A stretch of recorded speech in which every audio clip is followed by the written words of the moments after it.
Hi, everyone, and welcome to the Thrive Co-Living Communities YouTube podcast. I'm Mark Stein, Thrive founder and your podcast host. We're creating sustainable, inclusive, and multi-generational residential communities. Our mission is to combat the epidemic of isolation, revitalize communities, and help others discover the many benefits of engaged community living by offering unique and ecologically sustainable co-living options. In this podcast series, join us as we discuss co-living, in addition to bringing you interesting people from around the world who are doing cool things to expand your knowledge and satisfy your curiosity. Through this podcast, learn more about our concept and see how Thrive co-living communities will bring together people from all walks of life who want to enjoy the best of independent and group living. To find out more about us, please visit our website at thrivecolivingcommunities.org. Thanks for watching and enjoy the podcast. Hi, and welcome everybody to the Thrive Co-Living Communities podcast. I'm your host, Mark Stein.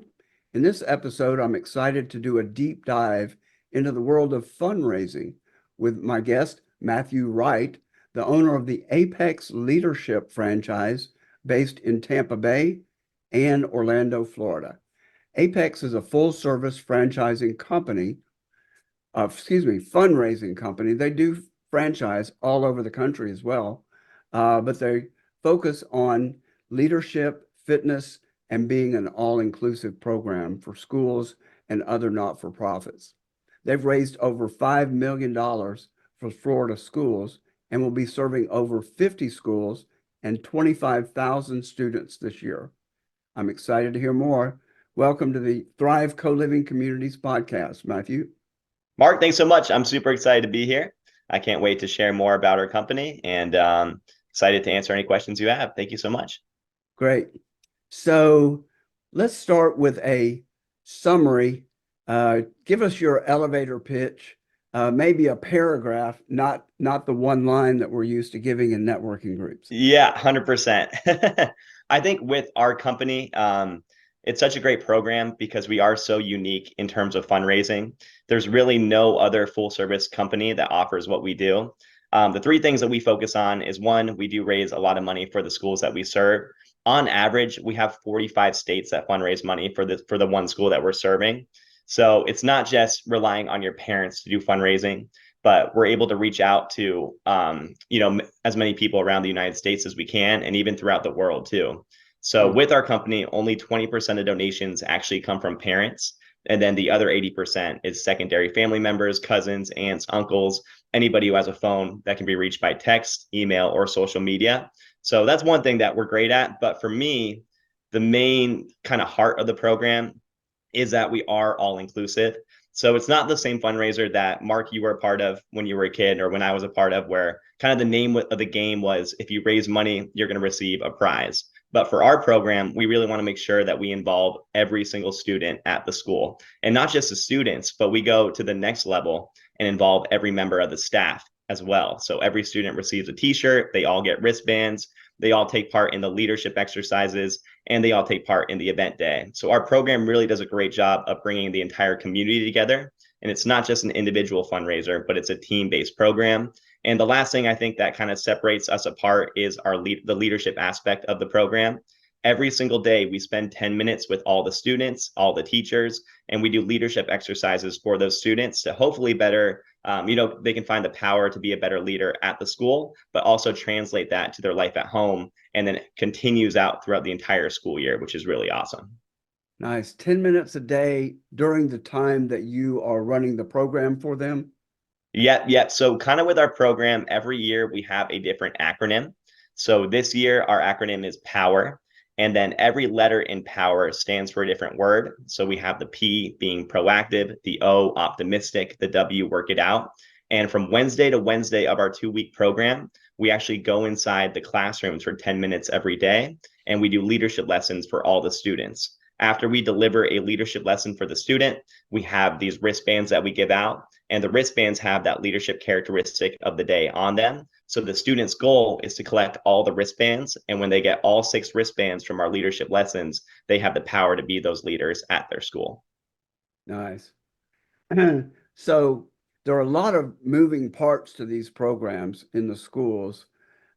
Summarize those different moving parts through the course of the series that you would do for a school. 100%. That's a great question. So, like I talked about, our programs are 2 weeks. So, we spend 2 weeks inside every school that we do. So, for one, all of our employees definitely, it's not like they go to the same work environment every single day. They spend 2 weeks at one school and then they have to go to a new school after that, which most of our employees really love that process because it never gets boring. It's always active, it's always moving for them. And the great thing about our job is the fun comes very naturally with what we do. So when we're inside a school, we use the same exact program no matter what type of school it is. If it's a Title I school to a school that raises $100,000, the exact same program no matter what.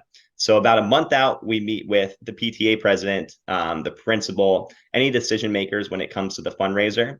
And we make sure that all the stones are left unturned. Everybody knows their roles with the fundraiser. And the great thing about our company is we're going to do 99% of all the fundraising.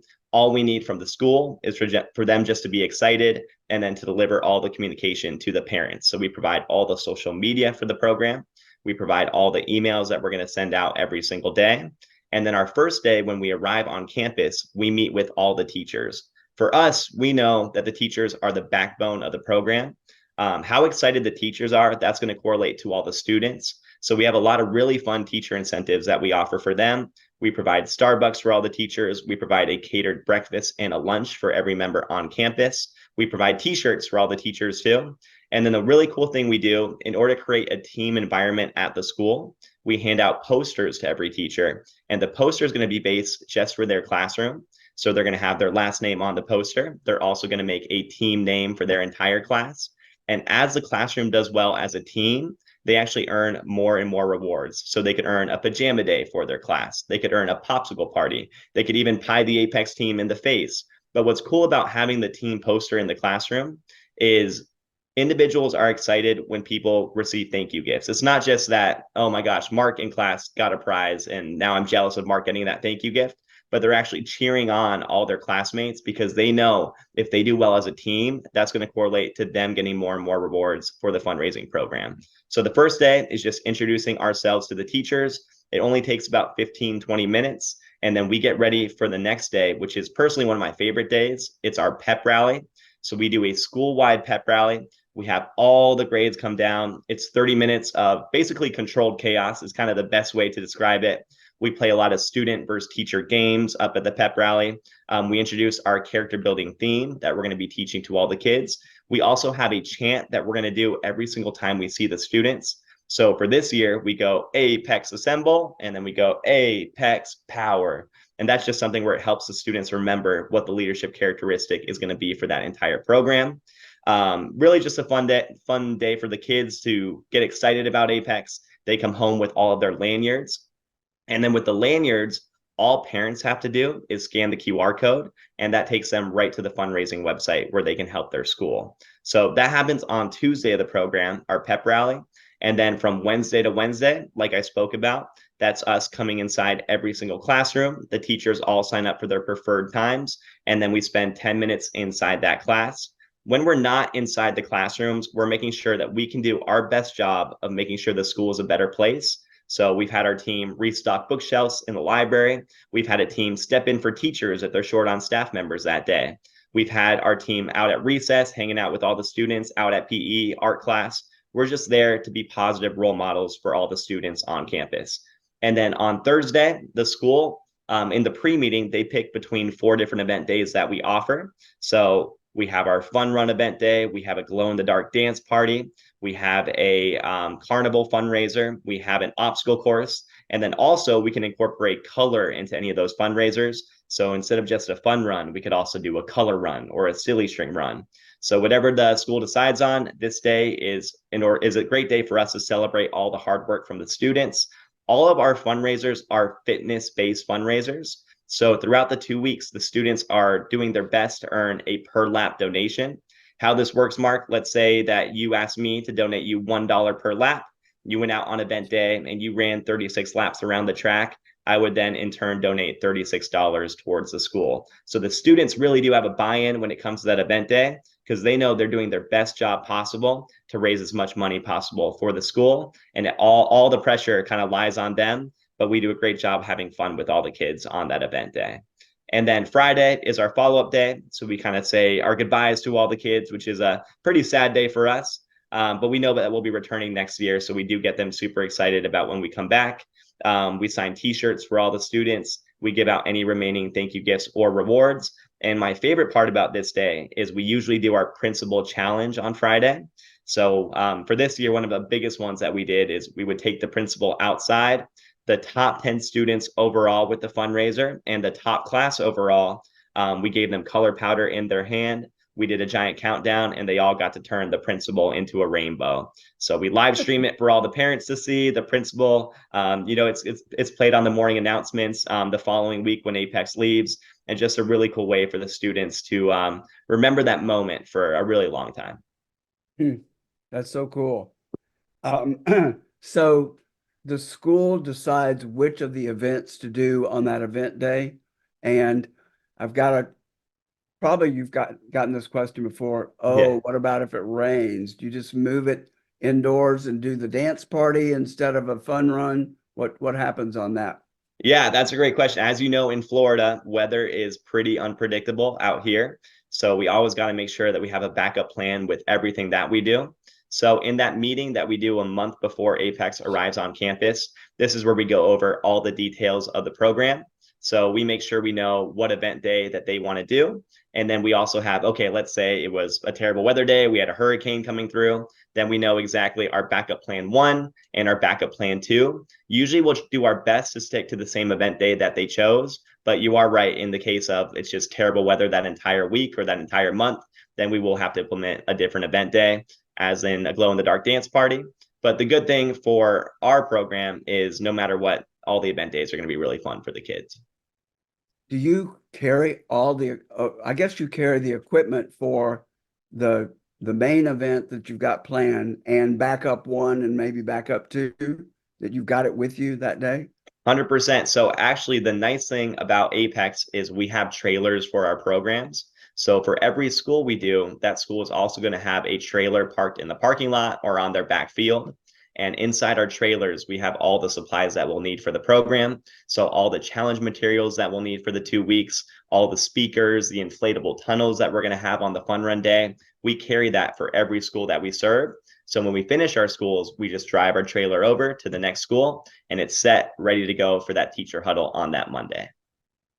How many schools can you handle at one time at this point? So in other words, how many trailers do you have sitting at a different school at any one? Yeah, that's a great question. For the longest time, so 2 years prior that I've been in Florida, we had one trailer for all of our schools that we were doing. So you can imagine all the moving parts that it came with only having one trailer, going school to school, having to coordinate all the communication involved with that. So early this year, we purchased our second trailer. So right now, we are currently operating at 3 schools every single 2 weeks, which makes it pretty easy for me. So I'm kind of on trailer duty. I'm able to move all the trailers to when and where my team needs the trailers to be. So right now we have 2 operating trailers, but on our path of growth right now, we are definitely going to have to purchase a 3rd trailer coming up for next fall or next spring. So we're currently looking at trailers to be purchased again, because like I said, we have 3 calendar years, three schools at the same time right now. We're expecting 4 to 5 going into next year. Wow. Well, I've got lots of questions about the events and the process, but let's back up and talk about your background and what brought you to this program. Yeah, that's a great question. So I'm originally from Colorado, and when I graduated college down in Denver, I went right into an internship that I was doing with DirecTV, CenturyLink, business-to-business sales. They hired me to be a full-time sales representative. So coming out of college, it was a great job for me. I was making more money than I knew what to do with at a college student, 21, 22 years old. And I've always had a passion for sales. I got my sales certificate, competed in sales competitions in college as well. So I was very successful with what I did. But at the same time, I'm a true believer that if you don't truly love what you do, even though you might be successful in the business, you might be doing really well creating a team. You're not going to have that passion to want to go to work each day and, sell TV service to people. So I always knew that it was a great starting job, but it definitely wasn't the end game for me. And then in turn, I've always enjoyed doing sports. So while I was doing the direct TV job, I was also coaching flag football out in Colorado. And it just so happened that one of the sons that I was coaching, her mom was, or his mom was the owner of Apex down in Colorado. So she approached me one day after practice and she said, you know what, I think you would be great at this job. I just want you to come in and see what we do at the schools. And if you don't like it, that's totally okay. But just want you to see the opportunity that you could have working inside schools before. So I'd never worked in schools. I didn't really know much about the process of Apex. I looked at their website, saw a few things, but really after experiencing it on that first day I came in, it was like that. I fell in love with the program right away. I was hired on with Apex about a month later. So this was in July, getting ready for my first year. And I actually was a team lead for Colorado for 2 years out there. And one of the greatest parts that I love about Apex is it gives all employees the opportunity to travel around the entire US. So we might have our franchise here in Florida or franchise here in Colorado, but because we have 40 different franchises throughout the US, if any schools need team members or team leaders to travel, we're able to send them over to their territories for 2 weeks, where one, they can implement what they've learned in the Colorado program, but also learn new things of what other franchises are doing. And we can bring that into our territory and use that for our success too. So it's really cool that these people can go and they can meet people that are around the same age as them, and they can grow within the company and also create more opportunities for them if they want to own their own franchise one day, or if they want to GM Apex one day. So I was fortunate enough to go down to Austin, Texas, where I had met the current franchise owners of Florida. And I formed a really great bond with them. They had asked me to come down to do a couple programs out in Clearwater. So when Colorado, had time for me to go down there, I led a couple schools in Florida. And then right then, COVID hit. So it's really hard to do our program when, schools aren't really allowing any third parties inside the school. But right when COVID kind of ended, I got a call from the franchisees in Florida, and they said, hey, you know what? We have a GM position that just opened up. We think you would be great at that job. Do you have any interest in moving from Colorado all the way down to Florida? So it definitely took me a long time to think about it. It's completely different states. I had kind of had a plan to create a family out in Colorado, and I love everything about it, having all 4 seasons. But I said, I've lived here my whole life. I should go ahead and, take this opportunity. And if I don't like it, I can always come back, which is really nice. So I moved out and I brought a team with me down to Florida. I was taking a super big risk with going to Florida because at the time they only had 9 schools on their calendar, and Colorado had, 30, 40 schools. So we were keeping quite busy down in Colorado.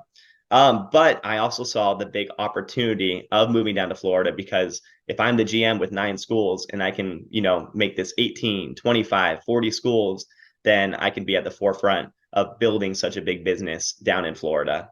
So I decided to go ahead and do it. Our first year, we had 19 schools. I was in charge of sales down in Florida. So our owners were really kind of hands-off owners. They gave me the keys to the program, which is something I really enjoyed because I could kind of put Matt's touch on what I wanted Apex to be down in Florida.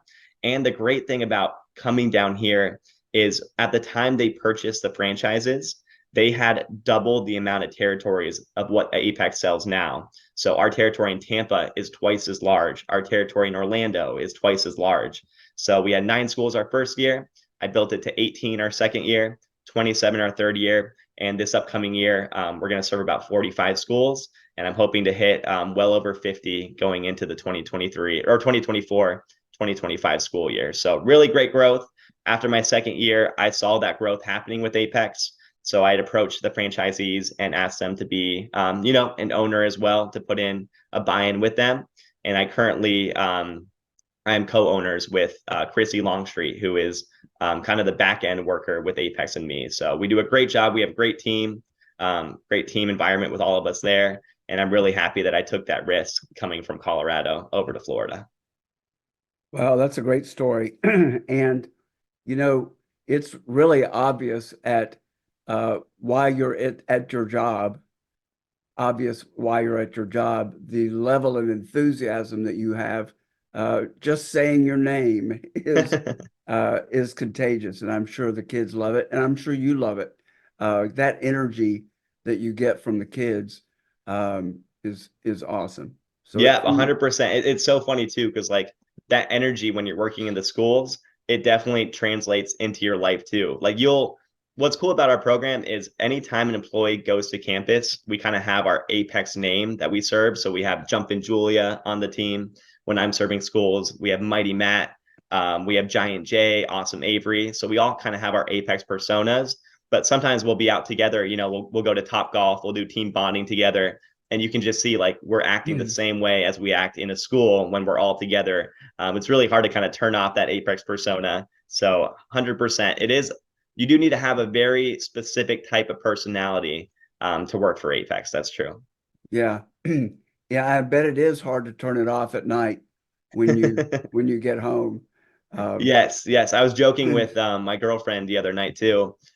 We just finished up one of our best schools over spring break, and the students had started a chant. So they started doing Mighty Matt, Mighty Matt. And for the last 2 nights, every time I close my eyes, all I hear is Mighty Matt, Mighty Matt. So I'm like, maybe next year I should think of a name that's more complicated for the kids to pronounce. But at the same time, it is really nice that the kids, they do know who you are. They love seeing you signing autographs. So at the same time, it is a really awesome thing that we can have such an impact on so many kids for such a short period of time, only 2 weeks. Yeah. Maybe you can train your girlfriend to do the chant whenever you walk in the door to keep the spirit going. I really like that idea, and I'm gonna bring that right after this call. I'm gonna bring it up to her and see if we can keep that going, because that's a great way to come home too. I like that. Um, so um, I want to flip it a little bit towards the possible negative, and that is, in my experience with schools and teachers, you've got a range of personality types and tenure at the schools, and I could see I put myself in a position of doing that first meeting with the teachers and looking at the expressions of the different teachers in the room. And some of them, probably the younger ones, are all getting excited and getting into it. But boy, there's that teacher that has been there for 30 years. She's counting the minutes until retirement. She's ready to get out of there. And, you know, the thrust of schools for the last, 10 years has been to strip this sort of thing out of the schools. Let's go to STEM. Let's do the back to basics. So some of the old school philosophy teachers would probably be rolling their eyes, and these guys, they're not making my job easier for me. So are you able to see it in the faces of the teachers as I'm imagining? And what do you do? Do you just plow through it? How often do you get significant pushback? Like, oh, this is a bunch of BS, and negativity that hits you right in the face as you're approaching them. Talk a little bit Yeah. about that. No, Mark, you hit the nail right on the head, especially in that teacher huddle meeting. You can definitely see the teachers that are going to be, super excited about the program. We don't even have to say anything. They're just going to be excited to see us coming in every single day. And then you can also see the teachers that are like, okay, we've been here for 10 minutes. It's time for me to get back to my classroom. I don't want to, really put in that much effort when it comes to the program. So we can see that right away on their faces. Our goal, though, when we do that teacher huddle in the morning, We want to make sure the teachers know that this isn't just Apex throwing a program on them. We want to make sure that the teachers know that they have a lot of feedback and they have a lot of decision-making power when it comes to how we run the program with them. So this is one of the reasons why when it comes to Apex, we make sure the teachers have all the power when it comes to the program. So when we have to go inside their classroom and do that 10-minute lesson every single day, it's up to them what time Apex comes in. So we're not just going to come in the middle of when they're running their curriculum with all the students, but maybe they have a scheduled brain break, as usually all elementary school classrooms do have. Great time for Apex to come in during that brain break. Maybe they want to do it right before recess starts, or maybe at lunchtime. So what's nice about Apex is we are 100% flexible with the teachers we work with. So if the teacher can't do their lesson that day because they have testing or it's just a super busy day for them, that's totally okay with us. We can hit those students at lunchtime. We can hit those students during specials times, or we can even double up on lessons the following 2 days. For our program, we want to make sure the teachers have all the power when it comes to when Apex comes in. And also if they have any adjustments or feedback, if they don't like anything on the poster, they have the power to change that up because it is us coming into their environment. So we want to make sure we know their personality. And then after that, we can work together to create a great program with Apex. So any teacher who's initially not, super on board, not super excited with the program, our goal is just to have conversation with those teachers, away from the students. Maybe one day we finish up our lesson, the students go out to recess, just having a conversation with those teachers and letting them know we're here to serve you guys. Our goal is to make sure that the students have better behavior in your class, which is why one thing, we always tie back our leadership lessons to the classroom and to the teacher. When we talk about, who was someone who was able to overcome not quitting in life, I bet your teacher one day when they were working on getting their master's and they wanted to quit and they had 3 tests coming up the next day, they were able to sit down, persevere. And if they quit, they wouldn't be your teacher right now, but they persevered through that. And now they get to do what they love every single day, which is making sure your brains grow up to be big and strong. Before we leave a classroom too, we don't leave the classroom in a worse place than how we found it. We always refocus all the students. So it usually ends with all them completely asleep or in the game that they're frozen and the teacher has all the power. Whenever the teacher is ready, they can refocus all the kids and it's super quiet after we leave. That way they can get back to work, back to their curriculum level. So sometimes it is a process of learning our program and learning who we are. But the great thing about all of our employees is we are former educators. So we can relate to the teachers in very different ways than, just athletes coming into the business can or random people coming to a school can. We've been in their shoes before, so we know exactly how to bond and relate with those teachers. And I would imagine the important thing for them to hear is, I am not putting more work on you. I am coming in, I'm going to provide all my materials. You have to do very little. Here's what you have to do. Yeah, and not only that, but saying, you know what, we want you guys to get something out of the program too. So we're going to give you guys Starbucks. We're going to give you guys Chick-fil-A, Chipotle. If you guys raise any money, we're going to give you the thank you gifts too. You have the power to also help out this fundraiser and be a part of it as well. We're going to cater a whole breakfast for you guys when you come in. We're going to give you t-shirts. We're going to give you the thank you gifts. So knowing that they actually have a buy-in with the program too. And if they want to, they can also support and help their classroom if they do want to fundraise. If any teachers do fundraise money, we offer the top teacher overall a $100 gift card, the second place teacher $50, third place $25, and on top of that, we have the support of the PTA and the school that the PTA creates their own teacher incentive as well. So in the past, the PTA has the option to do a 10% back to teachers. Whatever, let's say, Miss Rodriguez's raises in her classroom, 10% of all that fundraising goes directly back to her, and she can use that money to support her classroom with classroom materials, posters, different things like that for the classroom. So the PTA also gives a buy-in to all the teachers as well. And that's one of the things that appeals to me the most. I haven't worked in a classroom, but I know enough teachers to know how many of them pull money out of their own pocket every year just for basic materials. So they should appreciate the fact that you're coming in to take some of that pressure off of them to get money into the schools. So 100%. I would imagine that some of them are able to cut through their initial negativity and realize, hey, these people are doing me a service and it's going to put more money in my pocket. 100%. And a lot of times too, Mark, is sometimes you have to break down the program to the teachers too. Because initially, like when you see a third party fundraising company coming into a school, your initial thought is, oh my gosh, like these people are coming in and they're going to take over half of our profits. They're going to take what we earn. And it's our parents' hard work. It's our community hard work, their hard money that they earn. And they're just giving it away to a company.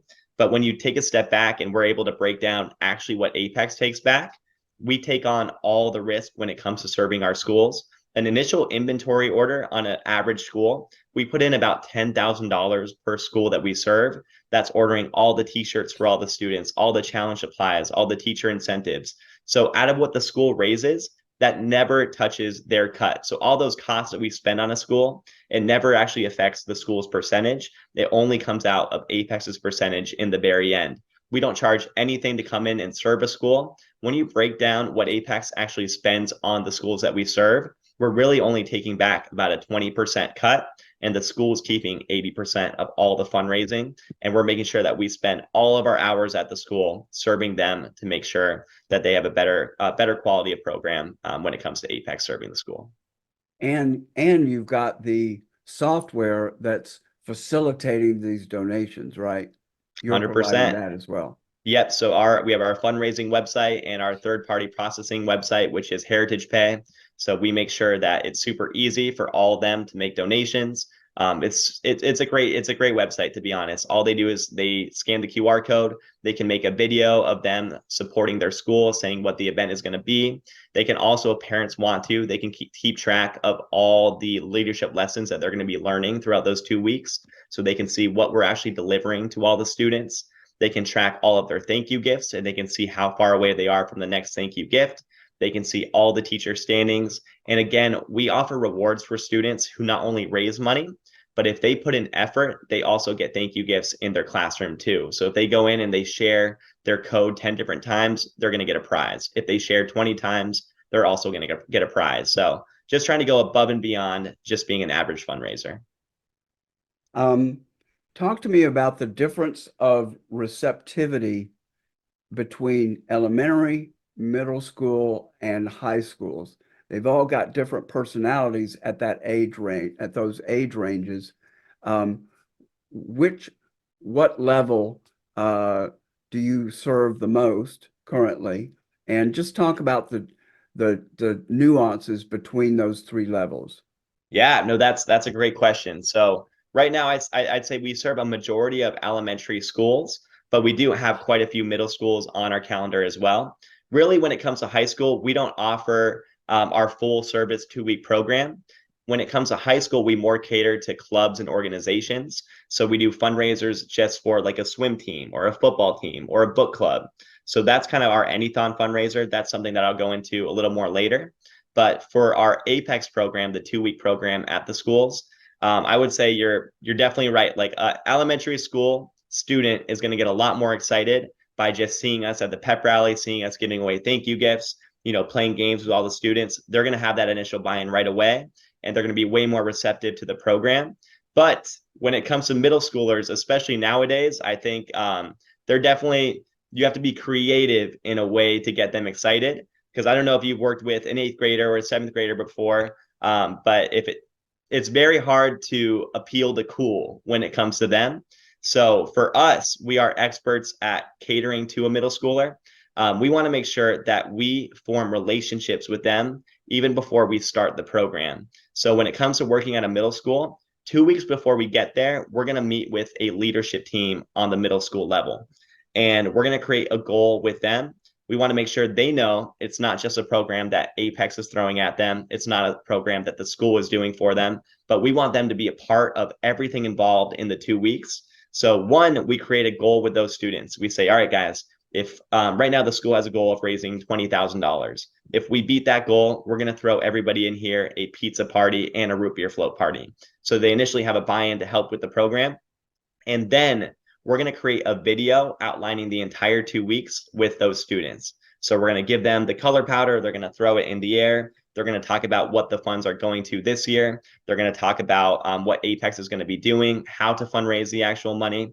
And then we're going to show the entire school that video before Apex arrives. That way they're aware of the program, but they can see their peers, they can see their 8th grade leaders getting excited about the program. And when the oldest students, the 8th graders, are excited, that's going to trickle down to all the students at the middle school level. So we tell those 8th graders that when we play a game at lunchtime, we want you guys to be the first ones sitting down in all the seats. When we do that pep rally where we show off what we're doing with Apex, we want you guys to be at the pep rally and a part of all the games that we're going to play. And not only that, we want a list of teachers that you guys know that the students are going to get really excited about, to see their teachers out there at the forefront, supporting Apex, playing the games with Apex, getting color blasted after school. So we are really good at forming those bonds with those students. And when we work at a middle school level, we don't want it to be just Mighty Matt serving the school or Jumpin' Julia, but we just want to be Matt. We just want to be Julia. And we want to ask those kids what's going on in their life, what gets them excited, what are ways that we can get them in the actual event day. Even if they can't raise enough money to be there, how can we have them, share 10 times so we can still let them in the event day? So middle school is a different program completely, but our employees are really great at bonding with those middle school students, because they're not going to like you unless they have a reason to like you right away. Our goal is to get to know all of them, not just the ones that play sports, not just the ones that, are in band, but every single student we want to have an impact on in middle school. Yeah, not only do I know that age range well, I have an 8th grader at home. Nice. So getting him away from his phone to come with us to dinner, getting them to do anything is pretty difficult. So yeah, something happens after the summer of 7th grade that no one really knows about, but it definitely happens. And you, no matter how cool you were, the parent or step parent 2 years ago, you ain't anymore. 100%. Yes. Yes. Talk about how this program might be offered to other organizations. And I referred you to a hospital foundation director. And just assuming, actually, I had heard that you did serve other types of groups, but I was thinking, a hospital could really benefit from this sort of thing, especially the fundraising arm of a hospital. So talk about your inroads that you're making. And I would imagine it's so easy to do it for the elementary kids, but what's the path and what are the challenges for doing it for other groups? And what's the penetration been for you guys here? Yeah, no, great question. So the great thing is we saw that we already have a great fundraising website. We have a website that can reach anybody in the entire world. We can share in a super easy and efficient way for all these people. So we said, why not expand our program into doing an anython? And what's great about an anython is the organization can pick exactly what they want to do. And basically how that works is, for instance, we serve a Clearwater Little League fundraiser, and we put on a home run derby for Clearwater Little League. So basically their anython is however many times they hit the ball, that's how much more gets raised for that program. So let's say we're going to throw them 10 pitches. If they get 10 hits, they're going to get a donation of $10. If I do a $20 per hit donation, they get 10 hits, it'll be a $200 donation. But what's cool about this is they can pick any thon they want. So they could do a readathon, they could do a push-up-a-thon, they could do a diving-a-thon. In the past, we've had people do a weightlifting-a-thon. So how many reps can they get with a 45-pound dumbbell? So with our programs, we can cater to any club, we can cater to any organization. If we have a hospital organization that wants to do a run, however many times they finish a lap around a track, that's how much gets donated for that organization too. What's great about our anythons too is we take a way lower percentage of cut. So really they're keeping an 80% cut with no fees, no anything. And we're only taking back a 20% cut for letting them use our online system. But it's really all up to them what thon they want to do. And then we show up with all of our materials and we host that thon, that event for all of them. We track all the numbers, we put in our system. And then 5 days after the event day, they get their percentage right into their account. Maybe for the hospitals, an IV-a-thon could be a good thing. How many sticks does it take you to get the IV needle into the vein? Yeah, that we might have to look at our insurance before we go into that one, but I think it's a creative idea for sure. I can think of all sorts of off-color uh, athons that you could do Oh, in the there's so many. hospital. I've seen a hot dog-a-thon before where we did a fundraiser for these high school football players, and then however many hot dogs they could eat in 10 minutes, just like what you see on 4th of July. They were all there just pounding hot dogs, going crazy. So, they can pick whatever they want. And what's cool about it is they can pick stuff that's relevant to them and fun for them. And something that when you advertise it to other people, they're going to be like, oh my God, I want to see Johnny eat, 20 hot dogs in 10 minutes. Let's definitely fundraise for that. So people can make flat donations or they can make per thon donations. It's totally up to them when they make the actual fundraise donation. Speaking, let's go back to stick in the muds for a moment. Principals, that's your gatekeeper, right? Or I guess, well, you still got to touch base, even if you got an advocate in the PTA, you still got to win over that principal. And they can be stern, they can be fun types. There's definitely a personality typology for principals. What's the challenge in dealing with principals, and how do you sort of quickly assess what their personality type is? I guess they all want money, so for the Mm-hmm. school, but talk about finessing that relationship up front because that's your gatekeeper, right? Yes, yeah, principals and PTA presidents, those are the two people that we go to when we present the idea of serving Apex at their school. So 100%, when you look at a principal, their school is their sacred place. Whenever you have someone coming into their school, they're going to be super hesitant about who these people are, what they're going to present to their school, and how that's going to affect all the teachers and all the students on campus. So our best way to relate to a principal is by sharing how another principal felt about our program. I'd say about 75% of all of our sales comes based off principal referrals and letting them know their experience of how they served their program. 2 years ago, this giant county in Orlando, Seminole County, we got one school in Seminole County. It's right after we were leaving Orange County and wanted to kind of expand out in Orlando. And the reason why we signed this school is because they were with Boosterthon, our main competitor out in Florida before Apex. And they said that unfortunately, you guys don't make enough money for Boosterthon to serve you guys correctly. And we want to give you guys the half version of our program, but we still want to receive the same amount of cut as we did before. So that principal said we had a really bad experience with them. And we really want to take a chance on you guys and see what you do. Like I said, with our program, we serve them exactly the same. If they're a Title I school or a school that raises, $100,000, we gave them an amazing program. And the very next Monday after we served their school, she went to a principal meeting and she had Apex flyers. She had my contact information. She was really pushing Apex. So in 2 years ago, we had one school in Seminole County. This upcoming year, we're going to have 24 schools out in Seminole County. So just principals, they're such a tight knit group. They all know each other. If they trust other people's word and if they have the same experience as they do with Apex, it's really our number one way of building that trust with that principal, saying, hey, we were with Mallory Lambert before. We want to serve you the same exact way that we did for Castleberry. We're going to give you guys an awesome program. And then finding ways that we can get back to those schools too. If a principal refers us to different schools, let's take out a couple percentage points of Apex and give them back to you guys. Let's cater a lunch and a breakfast for all your teachers. My goal is to create partnerships with all the schools that I work with. That way they know that it's not just us serving you for, 2 weeks and then being done with it.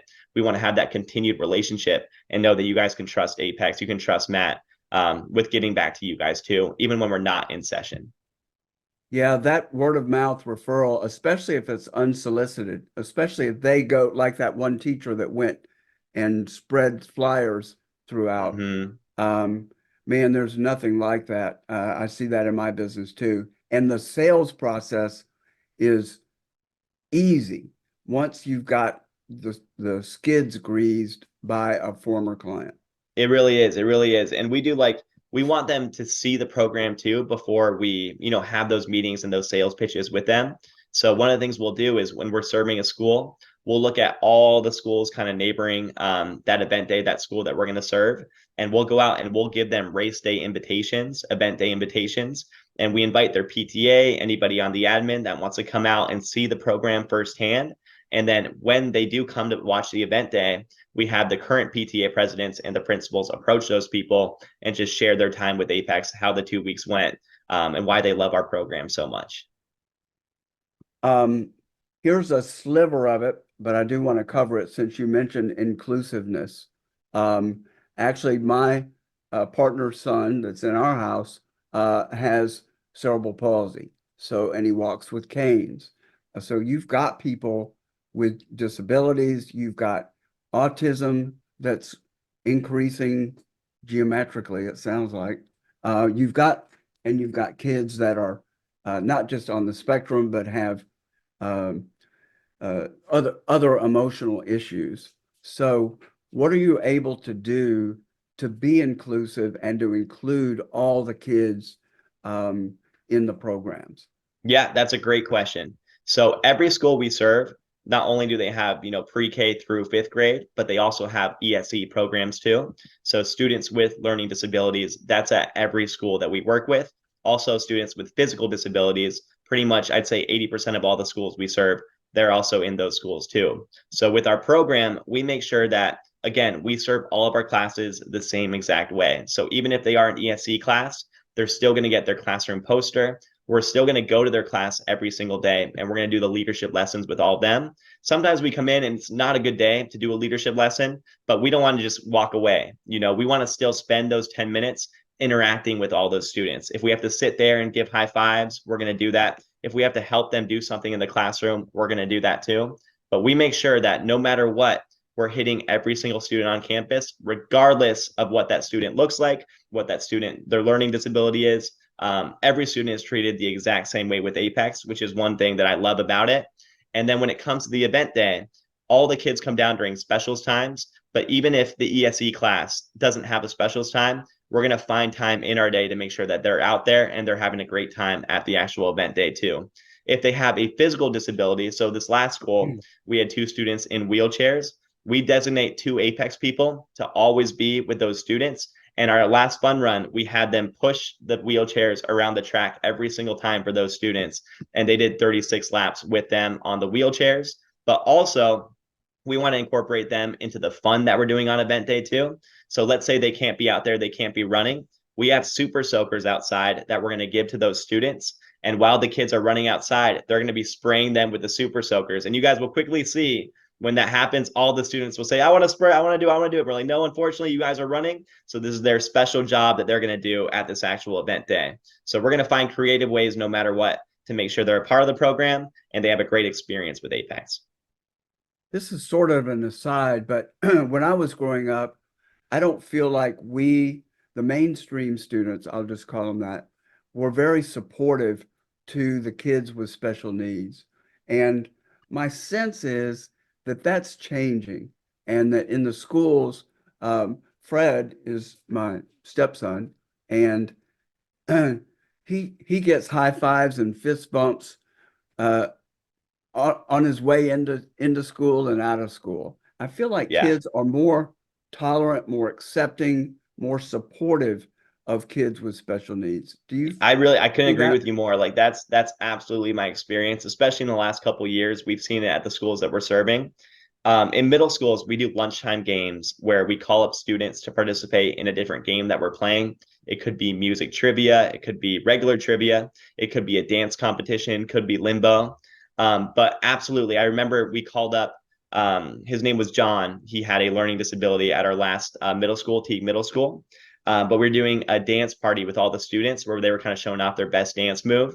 And this guy, he just started going. And I have never heard the crowd get as loud when he was doing his dance movements. It was really amazing to see because they all know and they all love him and they support him at the school, which is really cool because that ties into what we're teaching the students too, is leadership, making sure that everybody is treated the way they want to be treated, making sure that you guys involve everybody in what you're doing, making sure you guys have the power to make an impact on other people too.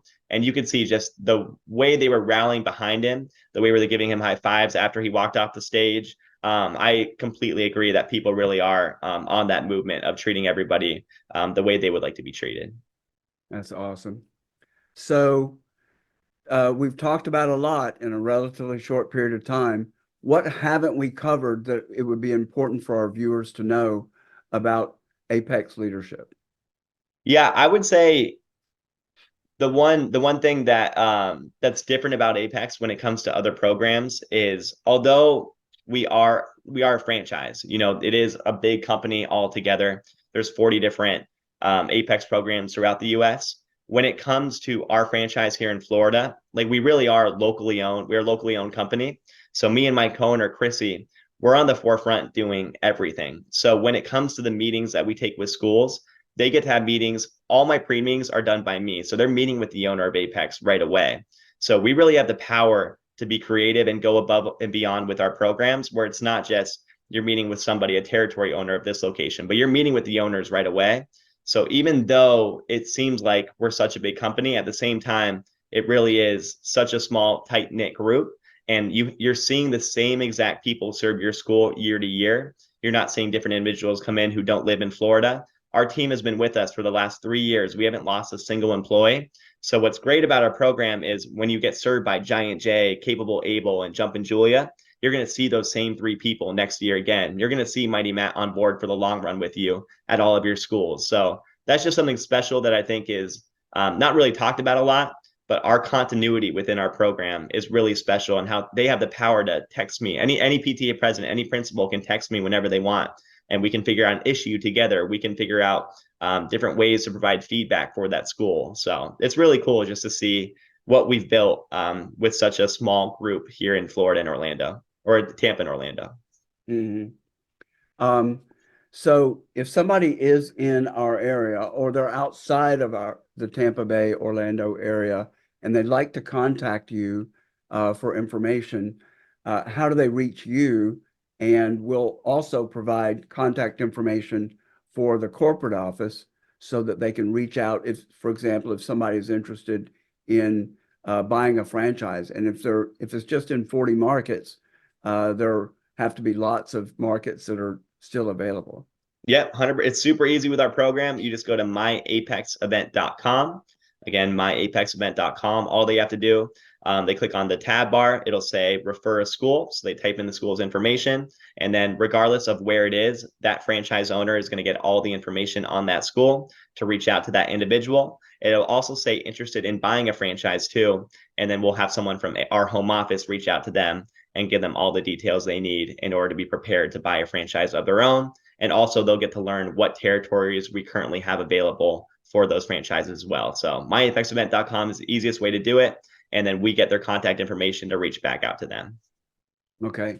If somebody wants to contact you directly, can you give your email address? Let's not give your Absolutely. phone I can give number. my email address. I'll even give my phone number too. So they can text or call me. That totally works too. So phone number, email address, that's a great way to reach out to me directly. Again, we serve all schools in Tampa, Pinellas County, Hillsborough County, Polk County, and then all schools in Orlando, Orange County, Seminole County, Osceola, Kissimmee, all around there.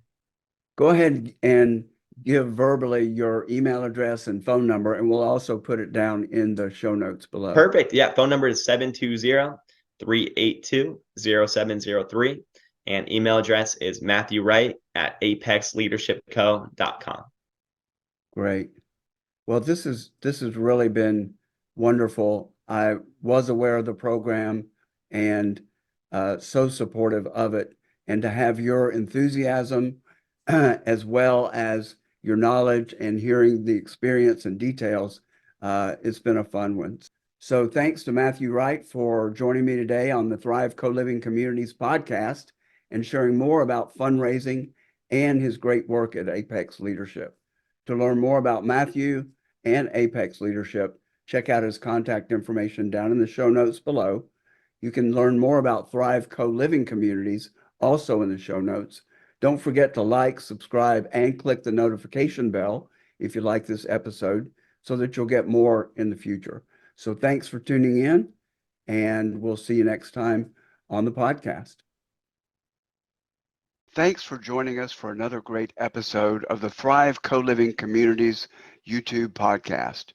To learn more about our mission and how you can support our vision of creating co-living communities worldwide, please visit us at thrivecolivingcommunities.org. To receive advanced viewings of our podcast and other exclusive content, find us on Patreon at patreon.com/Thrive Co-Living Communities. You can also learn more ways to support our mission in the show notes below.